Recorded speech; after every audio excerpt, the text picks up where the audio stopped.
Hello, I'm Ron with Classic Model Trains. Welcome back to another installation of the Remastered series.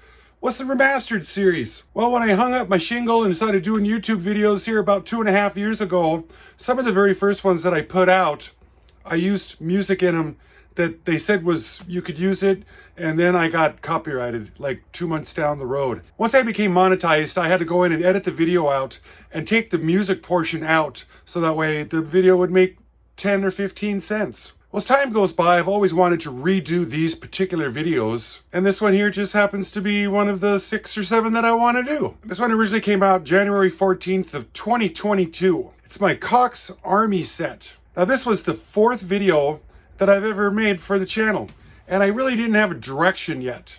So in it, I got to give you some history of it, of the sets. There's 3 different ones. And I give you some history of what happened to the molds and where they went.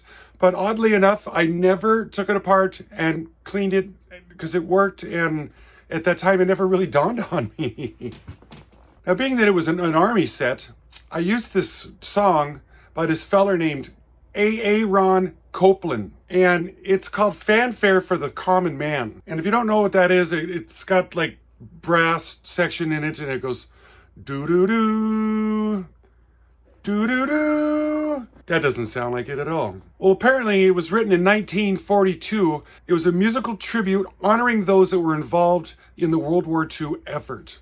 So it's a very great song, Fanfare for the Common Man. Well, I found some other Americana songs that I could put on just to give it kind of the theme, but I left the editing alone because it used to be that it would switch between the shots, would switch when the music changed and everything like that. Well, just in case you ever want to see what it looked like originally, find Fanfare for the Common Man and hit start.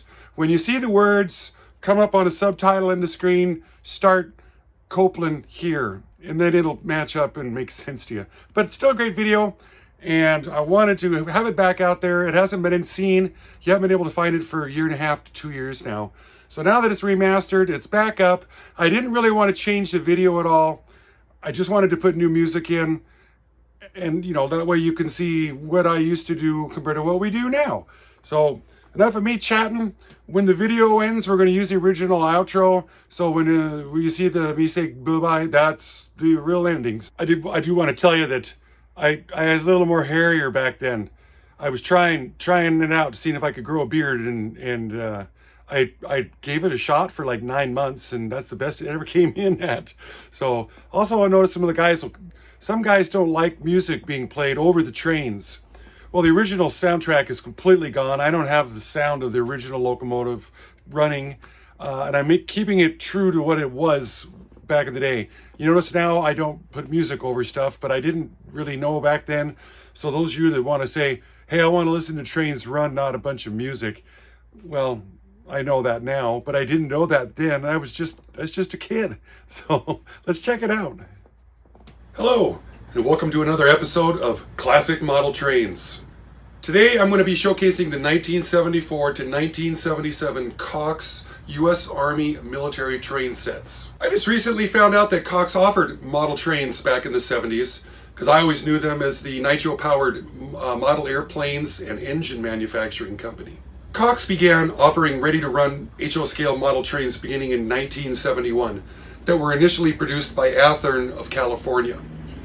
By the mid-early 70s, they started to offer their very own train designs that were primarily made in Hong Kong. There were a total of 3 sets that were available, having 4 separate part numbers and 4 different set names. Starting out with the Military Manifest, set number 6016. It consisted of a lighted green U.S. Army F3 diesel locomotive, a 50-foot green U.S. Army flat car with M47 Sherman tank, a 50-foot green U.S. Army flat car with road grader, and finishing with a wide vision green U.S. Army caboose. This set was available in the 1974 and 1975 Cox catalogs and included a power pack and 36-inch circle track plan. The next set we're going to visit is the Combat Engineer. It was offered in the 1976 catalog under part number 6019 and then renumbered to 6017 in the 1977 catalog. It included the same U.S. Army F3 diesel locomotive, a 40-foot green U.S. Army boxcar, 50-foot U.S. Army flat car with road grader, and the U.S. Army green wide vision caboose. This set also included a power pack and a 36-inch circle of track. In researching these sets online, it appears the 40-foot boxcar was only offered as part of this set. It was not available as a separate piece, nor did it appear in any other Cox complete sets. This was the only way this particular car was offered. The third and most largest set was made available in 1975 and was called the GI General set. In 1976 and 77, it was sold under the set name Armored Attack Express. Both sets shared the same item number of 6036. They had different artwork on the boxes but had the exact same offerings inside. These sets are headed off with the same U.S. Army green F3 diesel locomotive, the 50-foot green U.S. Army flat car with M47 Sherman tank, but is sporting some new additions. The green U.S. Army railway gun, the 50-foot green U.S. Army troop car, a 50-foot green U.S. Army flat car with Army truck and trailer, a 50-foot green U.S. Army Q car with drop-down sides and pivoting guns, and finishing with the wide-vision green U.S. Army caboose. The final Cox catalog to offer HO trains was in 1977. Model Power had purchased the Cox HO scale train line and accessories and gave the items new paint jobs and road names. Here's an example of the Model Power U.S. Air Force Strategic Command set. Using the same F3 diesel locomotive, Q car with drop-down sides and pivoting guns, and the 50-foot flat car outfitted with an operating searchlight and storage connex, which looks like a boxcar cut in half, a blue firefighting water tanker, and a blue Air Force caboose. In addition to Model Power, former Cox items have turned up in the AHM product line of the early 80s.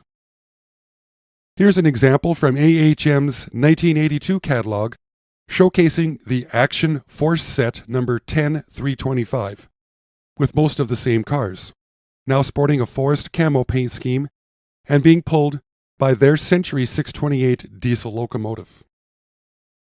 The 50-foot flat car lineup was also revamped into civilian paint jobs by AHM, offering the civilian road grader, U.S. postal truck and trailer, heavy haulers set, and race car hauler.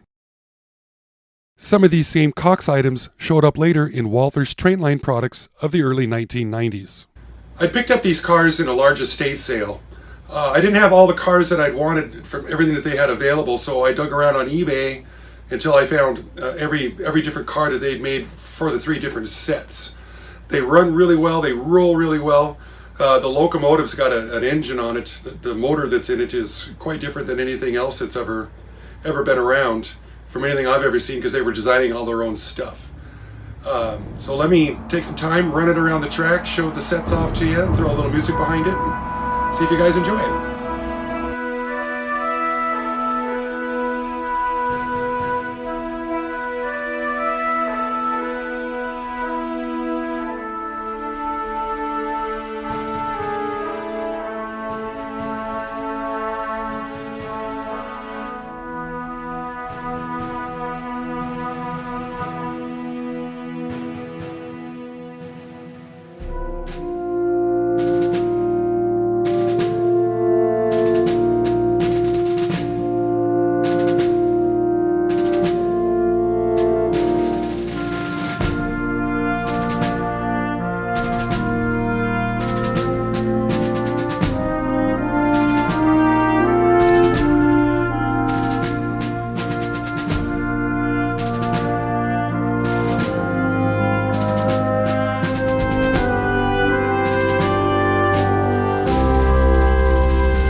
this episode. I want to thank you so much for watching Classic Model Trains. I'm Ron.